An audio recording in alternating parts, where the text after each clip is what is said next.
السلام عليكم شباب ثانوية عامة، أخباركم يا رب تكونوا بخير. فيديو جديد من تاني، ومعاكم أخوكم طبعا زياد الحصري. فيديو النهاردة بإذن الله هنتوقع مع بعض تنسيق ثانوية عامة 2023، ونحاول كده نشوف الناس اللي جايبة من مجموع 50% لحد 70% متاح ليها كليات ايه ممكن تخشها، أو ايه الكليات المتوفرة في الرينج ده أو للمجاميع دي. وطبعا يعني هنحاول نتوقع على أساس طبعا يعني محدش لسه يعرف التنسيق هيكون عبارة عن ايه، اول كلية هتاخد من كام، بس احنا متوقع مع بعض.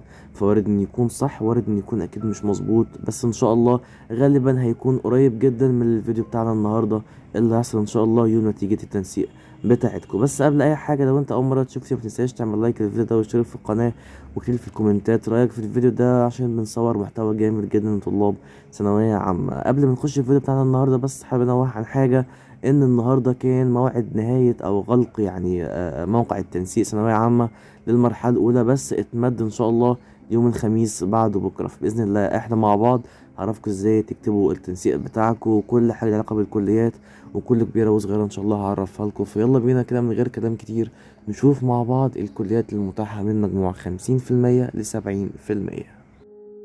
اهلا بيكم من تاني يا ثانوية عامة. في الفيديو بتاعنا النهاردة ان شاء الله احنا هنتوقع التنسيق هيكون عبارة عن ايه، وايه الكليات اللي ممكن تجيلك من اول مجموع 50% لحد المجموع 70%.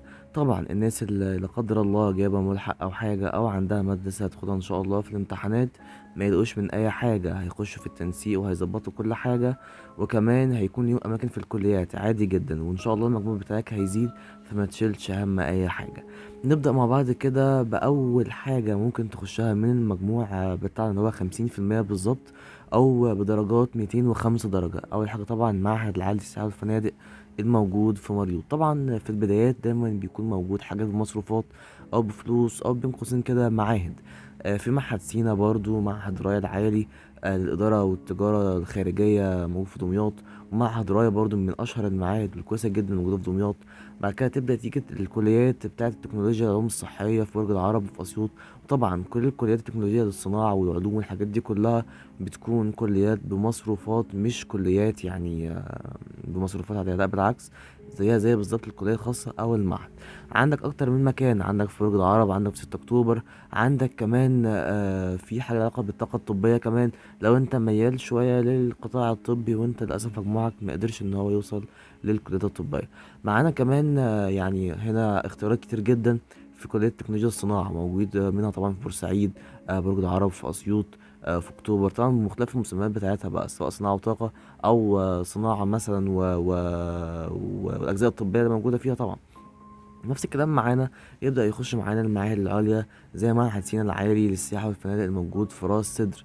كمان الناس اللي بقى يعني اللي حابة كليات أكتر، هيبدأ يظهر لنا أول كلية برضو من نفس المجموعة، مجموعة 205 درجة أو 50%، كلية تربية نوعية شعبة الموسيقى الموجود في معظم الجامعات. يعني تربية نوعية بتاخد من مجموعة قليل جدا، موجود في مطروح وفي كفر الشيخ وفي عين شمس وفي طنطا وفي دمياط وفي سوهاج، كمان في دمنهور وفي بورسعيد وأسوان وبنها والقاهرة والمنصورة زي ما انت شايف قدامنا كده. يعني المجموعة ده بياخد تربية نوعية على طول. كمان تربية نوعية فنية، مش موسيقى بس، كمان تربية نوعية فنية في المنصورة، كمان في ميت غمر. كمان طبعا الكليات الخاصة بالتربية الموسيقية والحاجات دي كلها دي مش بمصروفات، دي كلية عادي جدا زي كلية طب وصيدلة وهندسة والكلام ده كله من غير مصروفات، لكن المعاهد بتكون بفلوس.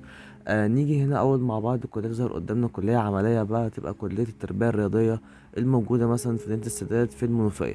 طبعا التربية دي تظهر بعدها على طول في كفر الشيخ، وكمان في الإسماعيلية أو في السويس، كمان حلوان، في سوهاج، في جنوب الوادي، بني سويف، أسيوط، أسوان. طبعا كلية التربية الرياضية من شروطها إنك لازم تكون عامل اختبار القدرات، يعني أنت مش ينفع تكتبها أصلا في التنسيق عندك غير لما أنت تكون عامل اختبار القدرات. لو أنت مش عامل يبقى ولك إني قلت حاجة. موجود عندنا برضه في المنصورة وفي العريش والزقازيق واسكندرية وكفر الشيخ. تبدأ تظهر بقى كليات البنات التربية الرياضية، موجود في طنطا وفي سوهاج وفي حلوان وفي بورسعيد وفي بني سويف والمنيا والمنصورة واسكندرية وفي كذا مكان.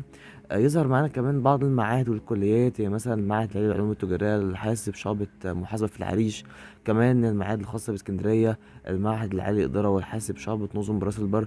عايز أوضح لكم حاجة، معنى كلمة المعهد العالي إيه يعني، أو معنى كلمة معهد بس.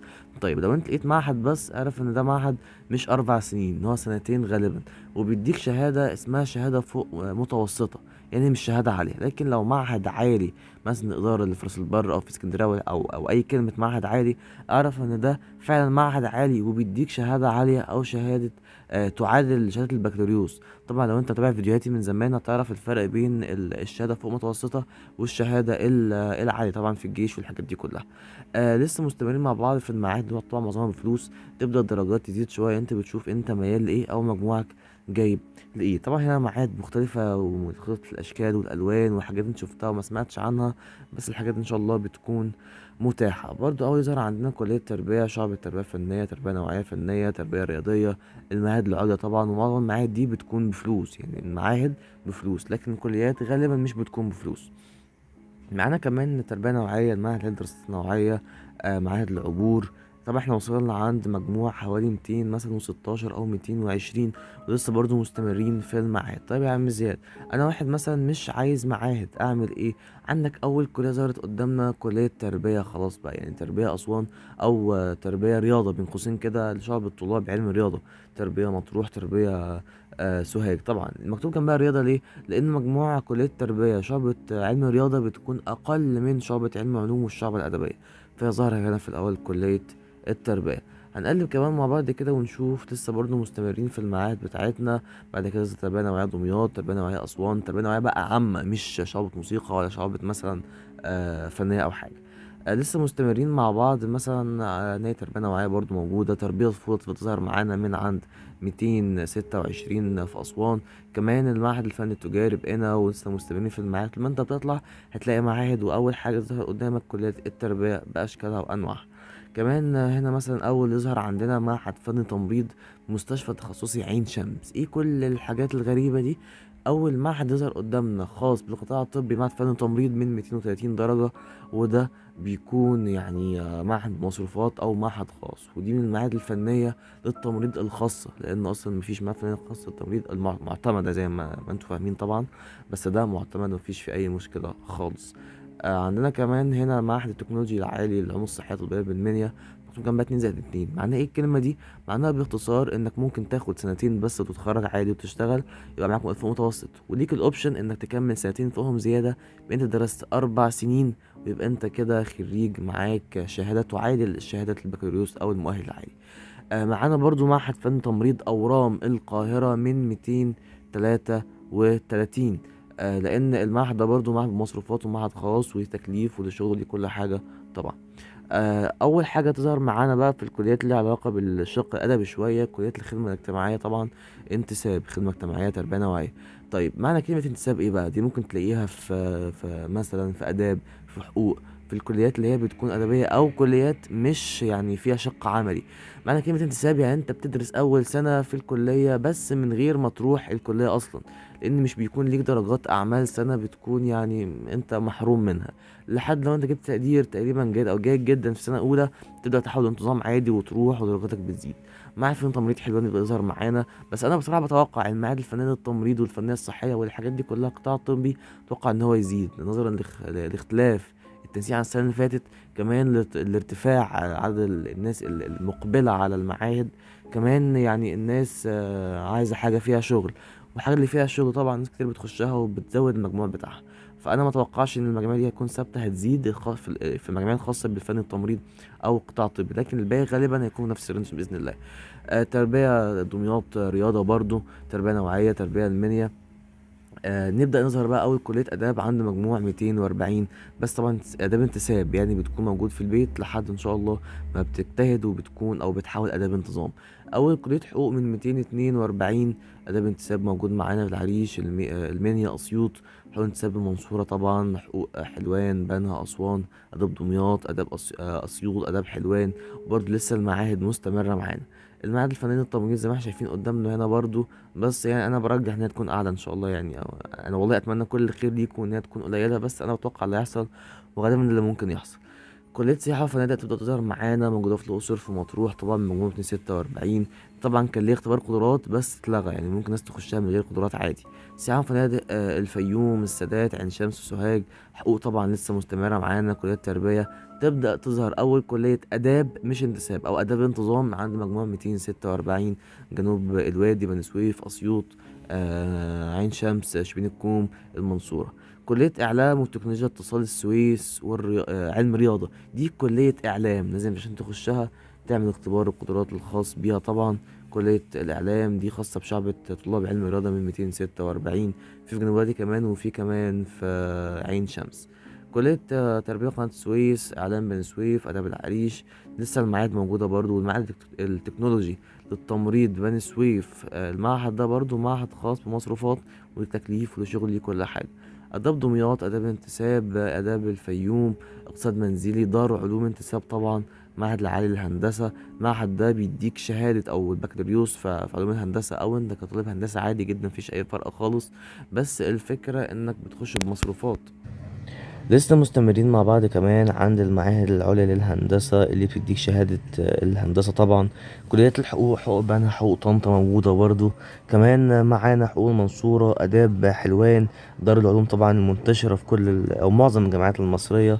كمان تربية دمياط، حقوق بني سويف. دخلنا بقى في الكليات التقيلة شوية من مجموع 260. المعهد العالي للهندسة طبعا، أي معهد عالي للهندسة أعرف إن زي كلية هندسة بالظبط، وبيديك نفس الشهادة المكافأة الخاصة بكلية هندسة. معهد فن تمريض الفيوم طبعا، حقوق القاهرة، حقوق اسكندرية. معهد فن صحي يظهر معانا لأول مرة لطلاب علم رياضة في سوهاج. كمان معانا آداب بنها، إعلام المنوفية. كمان معانا تربية نوعية المنيا. كلية زراعة تظهر معانا طبعا طلاب علم رياضة من مجموع 264. زراعة الفيوم، تربية طفولة اسكندرية. معهد عالي برضو معانا، آداب الزقازيق، فن صحي، فن تمريض بني سويف، تربية بنها، تربية العريش. كل ده واحنا واصلين عند مجموع 270 درجة.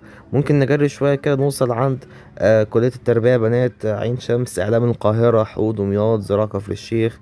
كمان مستمر معانا برضو المعهد العالي للفنون التطبيقية في التجمع الخامس. نفس المعهد زي الكلية بالظبط بتاع هندسة، بس ده بيديك شهادة البكالوريوس في يعني الفنون التطبيقية زي الكلية بالظبط. كمان معانا كلية تجارة، المعهد العالي المستمر معانا طبعا، تربية حلوان، تجارة انتساب، كلية إعلام. كمان المعهد العالي للتكنولوجيا الموجود في عاشر من رمضان.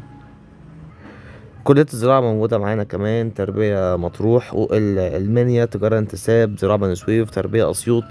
كمان تربية جنوب الوادي، تربية الفيوم. كل الحاجات دي يعني زي ما انتم شايفين كده قدامنا، دي متاح انك تخشها ان شاء الله من مجموع من 50% لحد 70%، وغالبا التنسيق هيكون شبه ده او في نفس الرينج ده. انا مش بقول قرآن، مش بقول حاجة ثابتة، وارد اللي اقوله ده يكون غلط، وارد ان يكون صح، يكون في زيادة مثلا 2-3%، يكون نقصان 2-3%، فكل حاجة واردة. بس انا بطمن الناس، بقول لكم التنسيق السنة اللي فاتت كان جاي ازاي، فلو يا ترى انت كنت السنة اللي فاتت كنت هتخش كلية ايه بمجموعك، فانت حاول تقربها كده وان شاء الله يعني ربنا يكتب لك كل خير.